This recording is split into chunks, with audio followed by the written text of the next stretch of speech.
안녕하세요.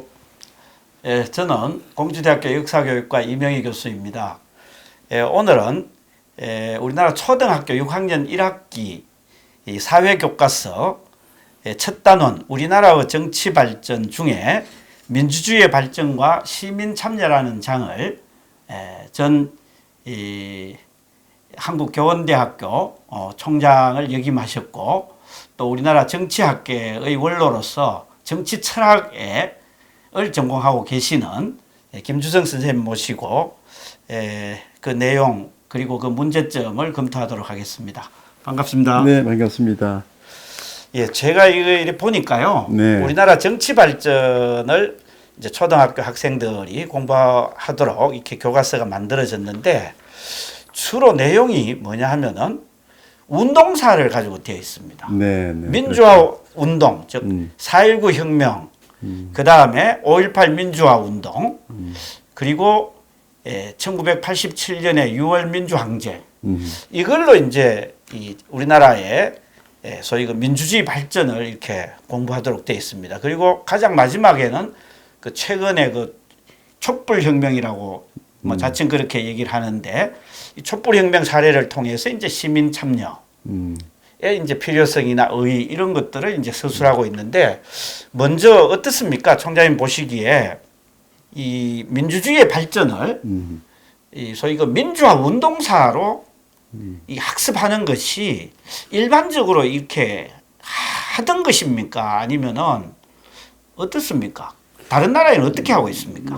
이렇게 일단 이제 미국 같은 경우에 보면은 민주주의에 대해서 맨 처음에 들어갈 때는 시민 교육부터 먼저 들어갑니다. 시민이 갖고 있는 권리와 의무, 시민이 사회에 대해서 어떻게 공헌할 수 있는지에 대한 또 공공 이익을 어떻게 구현하는지에 대한 이야기부터 시작을 합니다. 그 이유는 뭐냐면 초등학교를 졸업하면 그 사회에서 정치 생활을 할 수 있는 능력을 키워주기 위한 이런 교육이기 때문에 권리와 의무부터 시작을 하고 있는데 우리는 이렇게 운동사로다가 처음부터 시작을 하고 나니까 전체적인 이미지가 뭐냐면 시민으로서의 자각을 주는 것도 부족하고 그다음에 우리나라가 처음서부터 이 독재였다가 민주화되어 나가고 있는 나라로 이렇게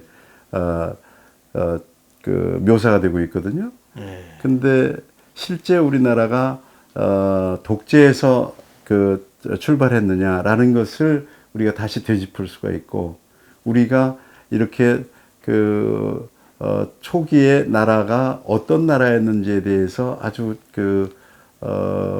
좋지 않은 이미지를 갖게 됨으로 해서 국가에 대한 자부심이 일단 심어줄 수 없다라는데 문제가 많이 크다고 보입니다. 아, 그렇군요. 그렇죠. 대개 이제 저는 이제 역사 교육을 공부하고 있으니까 역사 교육에서는 초등학교 학생들한테는 주로 인물사를 중심으로 그 자기 나라 혹은 자기 민족의 정치 발전에 크게 기여한 인물, 또 어떻게 그걸 기여했느냐, 그 다음에 뭐 경제 발전에 기여한 인물, 문화 발전에 기여한 인물, 이런 인물사 중심으로 이제 접근을 합니다. 그리고 우리 그 역사 교육 내용을 체계화할 때도 학교급별로 초등학교는 인물사로 간다. 그리고 이제 인물이 관여한 사건 이런 거를 이제 부분적으로 넣도록 되어 있습니다. 그런데 여기에서 보면은 민주주의의 발전을 민주화 운동사로 되어 있는 거예요. 그렇죠. 예. 근데 이 민주화 운동이라고 하는 것도 제가 이래 보니까 민주화 운동이라는 말은 기본적으로 좋은 개념이잖아요. 그렇죠. 근데 이것도 저는 제가 이래 보기에 우리 왜 사회 정의를 바라는 전국 교수 모임에서 요즘 이제 걱정하는 게 이게 이제 진실과 거짓 아닙니까? 거짓을 그러니까 진실인 것처럼 이렇게 호도해 가지고 이 선전하고 혹은 국민들에게 홍보하는 게 많다. 이래서 이제 우리 교수들이 일어난 것 아닙니까? 그렇죠. 근데 이제 이 교과서도 이제 좀 그런 거예요. 민주화라고 포장을 한 거예요. 근데 그 내용을 보면은 민주화의 개념이 일반적인 민주주의나 민주화의 개념하고 다른 거예요. 즉 역사에서는 제가 이래 보기로는 민중이 주인 되는 세상을 만드는 운동이 민주화 운동이에요. 그 일단 이제 두 가지 이슈를 네. 말씀해 주셨는데 우선 네. 인물사적인 측면에서 이 발달사를 그 다룬다는 거는 그거는 뭐 이 초등학교에서는 마땅히 그래야 된다고 생각이 듭니다. 초등학교에 그 6학년 정도 됐을 때 그때 도덕 발달론 콜복의 네. 도덕 발달론 보면 그때가 굿보이의 그 단계라고 이렇게 얘기를 하는데 네. 아이들이 다 좋은 사람이 되고 싶어 하는 나이거든요. 예. 그래서 곧 그 나이가 되면 이제 우리들이 위인전을 많이 읽게 되죠. 그렇죠. 예. 그 위인전 읽으면서 우리들이 내 삶의 좌표를 설정하고 꿈도 설정하고 다짐도 하게 되는 그래서 역사도 인물사 위주로 되게 다루게 됩니다. 예. 다른 나라에 가보면 소위 미국 책이나 영국 책들 보면은 나중에 국가 히어로가 나옵니다. 예. 그 얘기는 뭐냐면 이 나라를 건설한 분이 누구고 그분의 꿈이 뭐였고 그분의 생각이 뭐였고 활동이 뭐였는지를 가르쳐 주면서 민주주의에 대해서 가르치죠. 미국 네. 같은 경우에는 뭐 대표적으로 워싱턴하고 링컨을 많이 가르치는데 우리 같은 경우에 보면은 이 영웅이 나오질 않고 이 이승만 대통령도 처음부터 독재를 한 분으로 예. 박정희 대통령도 독재를 위해서만 정치를 한 분으로 이렇게 묘사가 돼서 일종의 아이들이 삶의 좌표를 설정하는데 어찌 보면 그 혼란을 일으키는 저희가 되고 국가 이미지나 우리 자기 자신이 또 가야 될 모범 삼아야 될 인물들이 나오질 않으니까 이런 면에서 보게 되면 우리 초등학생들은 좀 불행하다고 보이지 않나 하는 생각도 갖게 됩니다. 예, 지금 제가 실제로 이 초등학교 교과서 한 문장을 읽어보겠습니다. 처음 이제 이 4.19 운동을 이제 배우는데 이게 핵심적인 문장 같습니다. 우리나라의 첫 대통령이었던 이승만은 헌법을 바꿔가며 계속 대통령이 되어 독재 정치를 이어나갔다. 또한 이승만 정부의 부정부패로 국민의 생활이 어려워졌다.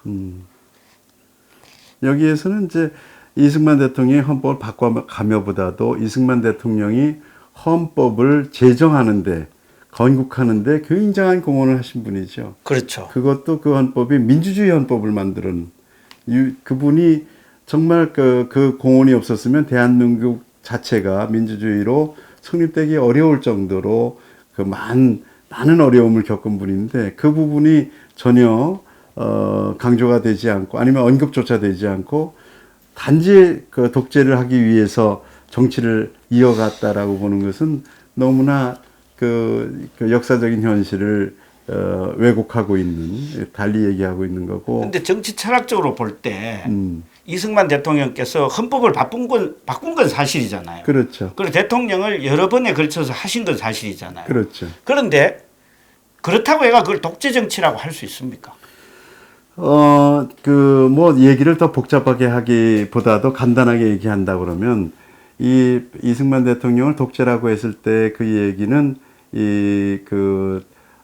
대통령 선거를 맨 처음에는 국회에서 간접 선거를 하다가 예. 직접 선거로 바꿨거든요. 예. 그 과정에서 그걸 반대했던 세력들에 의해서 이 독재자로 취급되셨고 또 그때 이제 민주주의를 해나가는 과정에서 직접 그 선거냐 간접 선거냐라는 그 갈등 속에서 일어난 부분인데 그 부분이 물론 합법적으로 다 이루어진 건 아닙니다. 그러나 당시에 봐서 우리 국민 전체가 민주주의가 뭔지도 몰랐고 헌법을 새로 이제 설립해서 정치를 했을 때 신생국으로서의 어려움이 굉장히 많았습니다. 그러니까 당시에 보면은 왜 많이 인용되는 게 1950년대 뭐 60대 초까지 뭐 프랑스 기자나 이런 사람들이 한국에 와서 이렇게 보고 우리 국민의 수준을 보고 뭐 한국에서 민주주의는 뭐 예? 쓰레기통에서 장미꽃 피어나는 걸 기대하는 게 더 낫다. 예? 이렇게 할 정도로 사실은 우리가 민주주의 경험이 없지 않았습니까? 전혀 없었죠. 한 번도 없었는데 그래도 이제 이 민주주의의 씨앗을 뿌리는 과정이 그렇죠. 1공화국이었고 거기에 가장 큰 공헌을 한 분이 저는 이승만 대통령이 아닌가 이런 좀 생각을 맞습니다. 하거든요. 맞습니다. 근데 이거에 대해서 이제 일방적으로 독재 정치다. 이렇게 이제 규정할 수 있느냐 하는 겁니다. 학문적으로. 적어도 교과서에는 어느 한 정파에서 주장하던 거를 그냥 인용해서 실으면은 안 되는 거 아닌가 이런 좀 생각이 있거든요. 독재라 그러면은 예. 일단 우리가 맨 먼저 바라봐야 될 거는 삼권 분립이 되어 있느냐 없느냐입니다. 삼권이 분립이 되어 있으면 그거는 민주정치고 현대의 개념으로 삼권이 통합되어 가지고 권력이 집중이 되어 있을 때는 어떠한 형태든지 그게 독재입니다. 어찌 보면은 북한같이 삼권이 분리되지 않고 완전히 공산당이 전권을 쥐었을 때는 그건 완전한 전체주의적인 독재고 이 삼권이 분리되어 있으면은 사실상 독재라고 얘기를 하더라도 그게 개념적으로 봐서는 삼권이 살아있기 때문에 어느 정도 민주주의가 조금 불완전하다고 얘기를 할 수 있을지 몰라도 그렇게 삼권이 통합되어 있는 이런 독재로 얘기하기는 곤란한 부분이죠. 그러니까 정치학적으로 봤을 때 이승만 정부 시대를 독재 정치로 규정하는 거는 학술적으로 근거가 없다. 그렇죠. 너무 지나친 이야기죠. 그렇죠. 예, 되게 우리들이 그때 얘기할 때는 이제 권위주의적인 요소가 있었다 이렇게 얘기는 할 수 있습니다. 그렇고 이런 얘기를 할 때는 기본적으로 신생국 당시 2차 대전 이후에 식민지에서 독립한 신생국들과 비교를 해봐야 됩니다. 비교를 했을 때 한국의 민주주의는 상당히 건강한 민주주의였는데 그 비교적인 시각을 다 버리고 마치 선진국의 기준으로 한국이 선진국으로 민주주의로 건국된 이후에 독재가 태어난 것을 후퇴한 것처럼 이렇게 묘사된 것은 굉장히 아쉬운 부분이죠.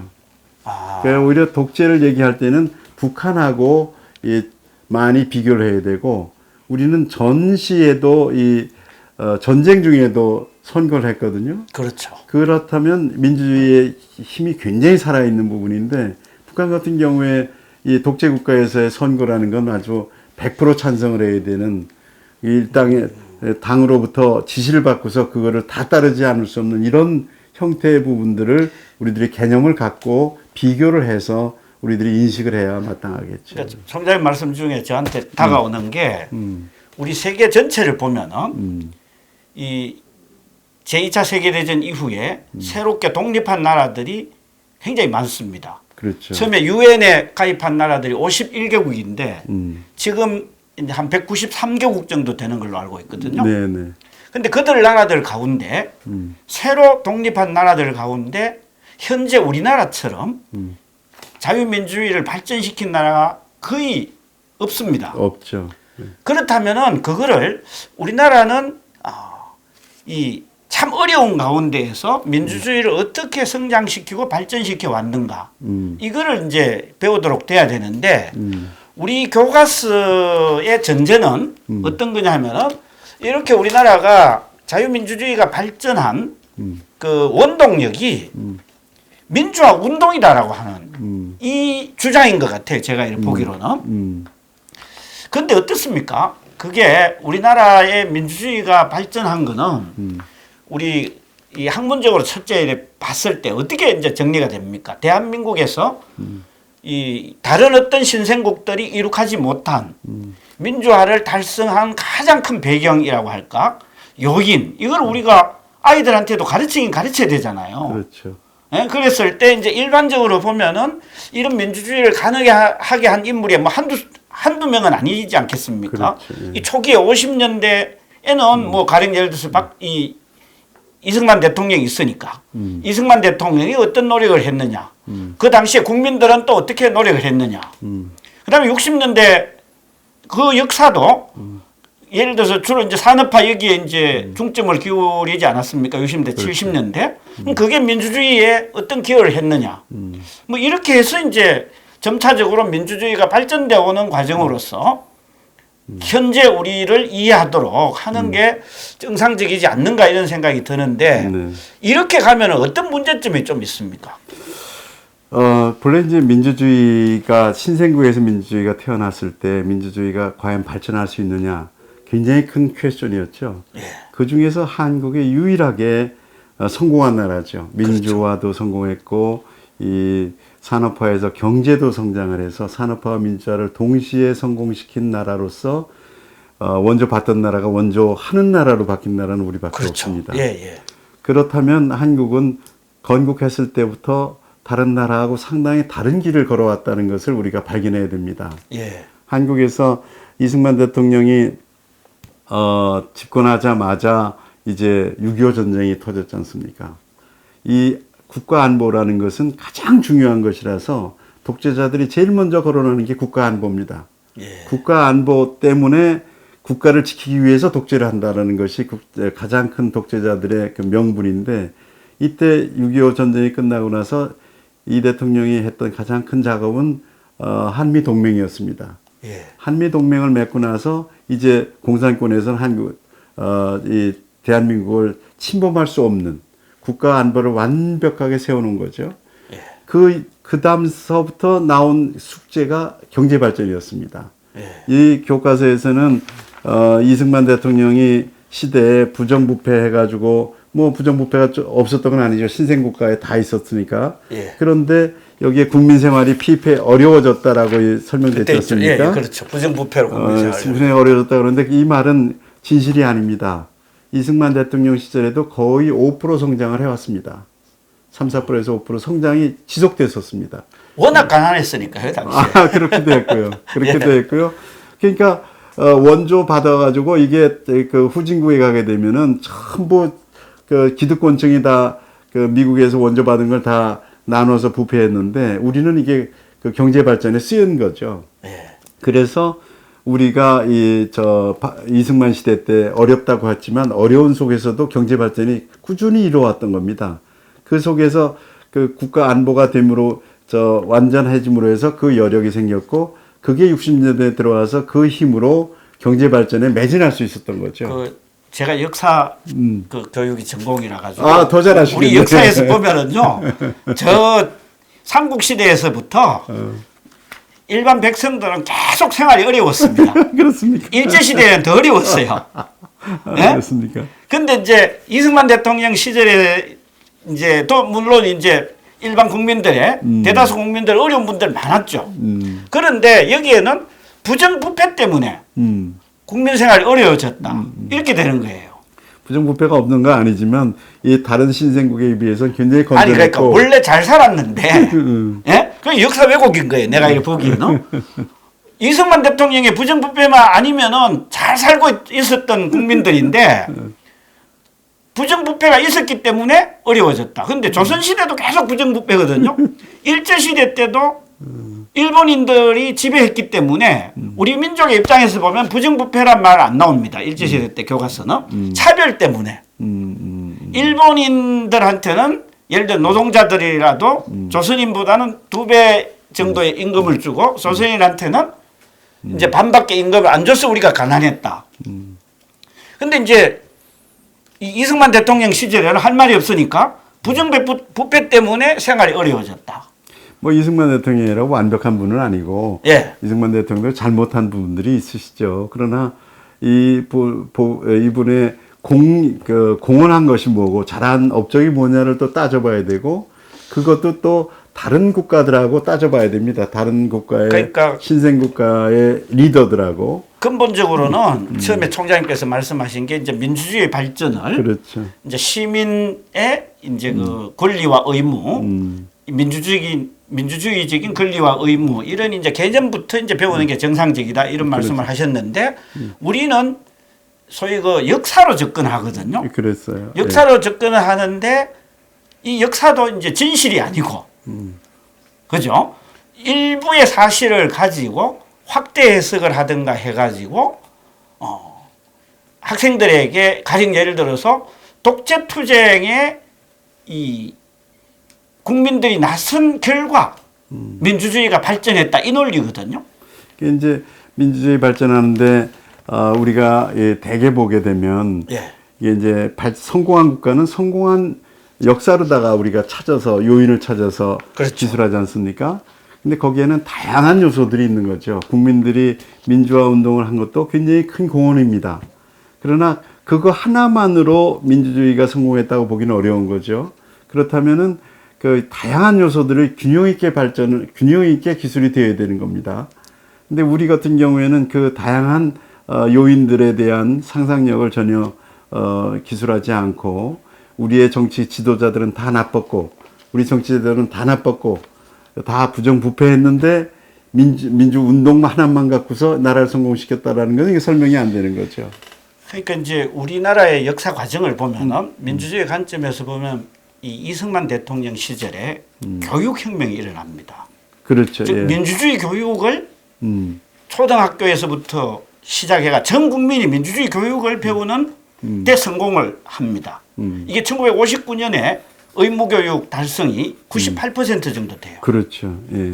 이게 이제 민주화의 바탕이 되었다. 우리 역사에서는 이렇게 좀 봅니다. 그렇죠. 그 다음에 또가 이제 뭐냐면 60년대, 70년대에 산업화를 통해 가지고 이 소위 그 중산층이 생겨났다. 그렇죠. 그래서 이제 이 국민들의 지적 수준도 높아지고 마음의 여유도 생기고 그래서 이제 산업혁명이 먼저 일어납니다. 소위 그 민주혁명이 일어나기 전에 그걸 바탕으로 80년대 후반에 민주주의 혁명이 일어난다. 그러니까 교육이 되고 산업화가 되고 그걸 바탕으로 우리는 민주화를 달성했다.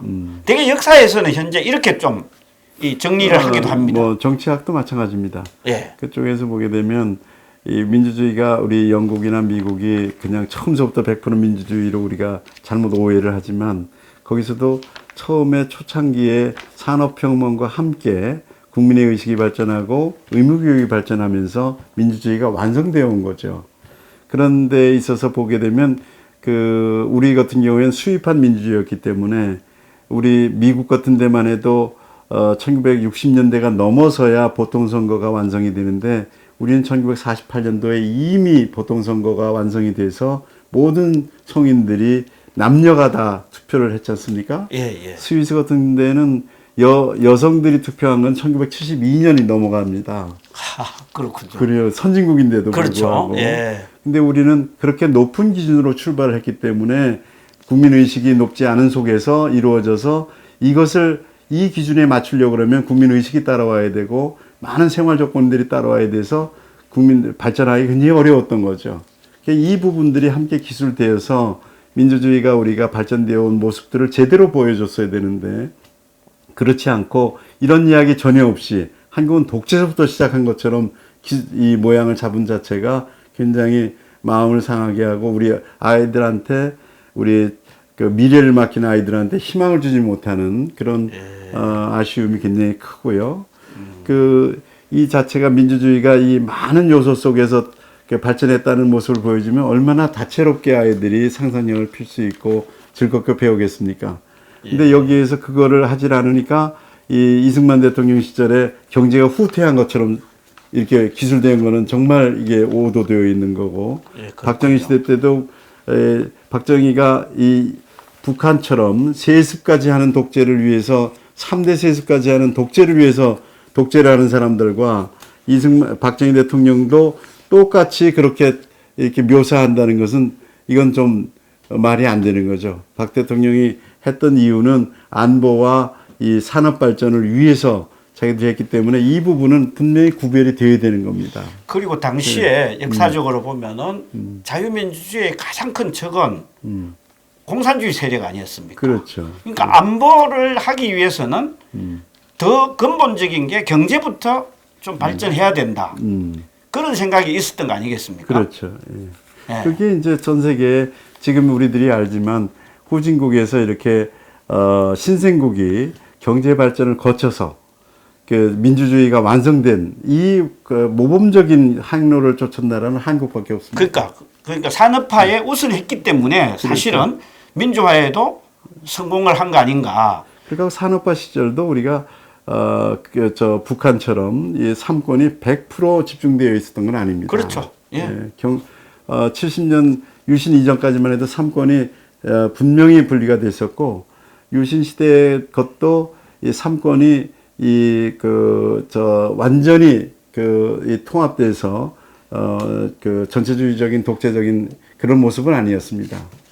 그런 부분에 대해서 우리 국가를 우리가 흘러온 부분에 약점도 있지만 강점, 우리가 어떻게 이렇게 성공했느냐를 밝히려면 그런 부분들에 대한 감수성들이 아이들한테 많이 키워져야 그렇죠. 이게 그 역사에 대한 풍부한 그 인식을 갖고 이 자신을 갖고 이 나라를 끌고 갈 수 있지 않겠냐. 그 다음에 이제 우리 교과서를 보면은 이제 5.18이 나오거든요. 네. 민주주의 발전에서 이제 4.19가 나오고 5.18이 나오는데 5.18의 가장 좀 대표적인 그 문장을 또 하나 읽어보면은 5.18 민주화 운동은 부당한 정권에 맞서 민주주의를 지키려는 시민들과 학생들의 의지를 보여주었다. 이렇게 이제 얘기를 합니다. 그렇죠. 이걸 뭐 완전히 틀렸다고는 할 수 없지만은 이거를 우리나라 초등학생들이 한국의 민주주의 발전을 배우는 데 있어서 이렇게 배우면은 어떤 문제가 좀 생길 수 있습니까? 뭐 여기에서 이제 민주화 운동을 예. 뭐 부당한 권력 그 당시에 이제 그 쿠데타로 권력을 잡았었던 전두환 정권이었기 때문에 이런 이야기는 뭐 할 수 있을 겁니다. 예. 그러나 민주주의를 지키려는 시민들이라고 했을 때 민주주의는 우리가 본래 민주주의가 이것도 큰 과정 속의 하나지 본래 우리 민주주의는 완벽했고 이게 이제 무너지니까 민주주의를 지킨다라는 이 시각으로 바라보게 되면 우리들은 이 처음서부터 선진국이었던 셈이 되는 거죠. 예. 그렇게 되면은 민주주의 발전에 대한 감성이 많이 떨어지는 부분이 하나 생기고 그런 부분에 대해서 좀 더 진실을 가르치려고 그러면 이 민주주의의 그 발전 조건들이나 초기에 우리들의 어려움들이 함께 게재되는 풍부한 문장으로 다시 재구성되어야 된다고 생각이 듭니다. 그리고 또 하나 여기서 민주주의를 지킨다기보다 완성하기 위한 길인데 예. 완성하기 위해서 지킨다는 것보다 완성하기 위해서 우리들이 노력한 이 시민들과 학생 운동들이 얼마나 위대합니까? 그런데 여기에서 사실 이 민주주의는 자유민주주의였다라는 부분이 좀 더 강조돼야 됩니다. 예. 그렇지 않으면은 북한처럼 인민민주주의도 민주주의라는 말이 되기 때문에 여기에서 우리들이 쭉 기술할 때 전체가 자유민주주의와 인민민주주의를 구분해서 민주주의라는 것은 우리가 왔던 길은 자유민주주의를 완성하려고 했었던 열망이 여기에 담겨져야 된다고 생각이 듭니다.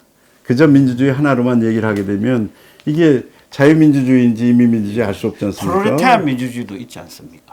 우리- 스탈린도 민주주의라고 그랬잖아요. 그렇죠. 예. 전부 왜 그러냐면 민주주의란 말을 우리가 좋아하기 시작하니까 그 말로다가 전부 선동할 때 쓰는 것이라서 예. 사실상 우리가 초등학생들한테 잘 가르칠 때는 그런 개념을 분명히 해서 가르쳐 주면 오해가 적을 텐데 이렇게만 쓰게 되면 우리 정권들은 다 나쁘고 그냥 민주주의는 본래 있었는데 다 무너뜨린 것으로 오해를 해서 좀 그러니까 가격한 김일성이도 거죠. 민주주의라고 그랬고요. 그렇죠. 박헌영도 민주주의라고 그랬거든요. 그래. 진보적 민주주의라고 썼죠. 그 친구들이. 진보도 좋은 말이고 민주주의도 좋은 말 아닙니까? 그러니까 좋은 말들을 조합을 이 사람들이 잘하죠. 저쪽에서는. 그러니까 이제 이 민주주의를 지키려는 사람들 이 말이 좀 이렇게 모호하다 이런 건가요? 그러니까 민주주의를 지킨다라는 말도 쓰긴 했지만 실제 속마음은 우리 국민들이 우리의 그 민주주의를 발전시켜 나가려고 하는 이 마음들이었죠. 그러니까 예. 좀 민주주의를 좀 더 발전시키고. 왜냐하면 우리의 그때 당시도 북한처럼 독재는 아니었으니까 전체주의 독재는 아니었으니까요. 예. 자, 그래서 이제 지금 뭐 이 모두부터 이제 말씀드렸는데 4.19, 뭐 5.18 민주화 운동, 그다음에 6월 1987년에 6월 민주화 항쟁 이렇게 이제 이 소위 그 국민들의 소위 그 정부에 대한 이제 저항을 통해서 이 어떤 민주적인 권리를 쟁취해 간다. 이런 입장에서 이제 이 교과서가 일관되게 이제 서술이 되어 있습니다. 이게 이제 총장님이 보셨을 때 이 우리 초등학교 학생들이 그야말로 민주주의의 발전이라고 하는 것을 학습하는 데 있어서 그러면 이렇게 했을 경우에 좀 어떤 문제가 생길 수 있겠는가? 4.19나 이거 한번 좀 정리를 한번 했으면 좋겠습니다. 4.19나 예. 5.18이나 6월 민주항쟁은 굉장히 위대한 역사적인 사건이고 예. 정말 우리한테 소중한 역사적인 경험이죠. 그러나 여기에서 우리 민주주의를 가르칠 때는 풍부한 그 민주주의 개념 속에 이 사건들을 위치시켜야지 그냥 이 사건들만 열거해서 여기 초등학생들까지 데모에 나온 거를 굉장히 중요하게 생각하고 그것에 대해서 시도 쓰게 하고 뭐 이러는 거는 어찌 보면 이 민주주의를 제대로 이해하지 못하는 우리 아이들한테 민주주의를 오해하게 만드는 경우가 크다고 생각이 듭니다. 뭐냐면 무조건 정부에 반대하는 게 민주주의고 무조건 저항하는 것이 민주주의라고 오도를 시킬 수 있기 때문에 굉장히 조심해서 기술을 했어야 되는데 너무 많이 과잉적으로 그쪽으로 쓰는 바람에 결국은 민주주의라는 것을 오해한다는 얘기는 어떤 뜻이냐면 민주주의라는 것은 우리 모두가 공공이익을 위해서 의사결정에 참여하는 걸 얘기하는 건데 예. 이것이 어떤 개인이나 어떤 집단의 이익을 관철하는 것으로 이렇게 잘못 오해될 가능성이 큽니다. 민주주의라는 것은 궁극적으로 우리 공공이익을 위한 건데 이것이 잘못 오도되면 내 뜻을 실현하고 내 집단의 이익을 관철시키고 하는 이기심에 근거시킬 수 있는 부분이 있어서 이 민주주의 교육에 있어서는 상당히 조심하는 이런 역사를 기술할 때 굉장히 조심해야 되는 부분이 여기에서는 너무 소홀히 다루어진 것 같은 생각이 듭니다. 예. 그럼 이렇게 한번 좀 정리할 수 있겠습니까? 이 우리나라 그 학생들이 민주주의의 발전을 배우는데 이 운동으로 접근하는 거 이것도 역사적 사실에 의거해서 하기보다는 자의적으로 해석해서 이제 운동사로 접근하는 거 이것도 이제 문제이고 그다음에 두 번째 문제는 그 민주주의 발전을 운동사로만 접근하게 될 경우에는 큰 문제가 생긴다. 저항하는 것이 민주주의의 길이라고 학생들이 오해할 수 있다. 오히려 민주주의를 이해하는 것이 아니라 민주주의를 오해할 수 있다. 그 이유는 민주주의에 대한 풍부한 자료 혹은 풍부한 내용을 가지고 공부를 해야 되는데 이 운동사만 가지고 민주주의의 발전을 공부하도록 하는 거 이 구조가 잘못됐다. 이렇게 좀 정리할 수 볼 수 있습니다. 왜 그러냐면 민주주의 운동사로만 가르치게 되면 반독재가 민주주의라고만 알게 됩니다. 예. 민주주의 자체가 어떤 것인지 여기에 대한 감각은 없이 무조건 독재라고 규정되는 그것으로 지목되는 정권의 그런 거기에 반항하고 그걸 무너뜨리는 것으로만 민주주의를 학습하기 쉽기 때문에 혹시 그런 마음으로 갖고 정권을 운영하게 되면 민주주의적으로 운영하는 것이 아니라 오히려 독재적으로 운영할 가능성이 크게 됩니다. 민주주의에 대한 풍부한 감성을 갖지 않고 운동사로만 배웠기 때문에 그런 부분들은 우리들이 많이 지금 느끼지만 우리 민주운동을 했다는 분들이 지금 정권을 잡고 있는 현실을 바라보게 되면 많은 아쉬움이 있지 않습니까? 예.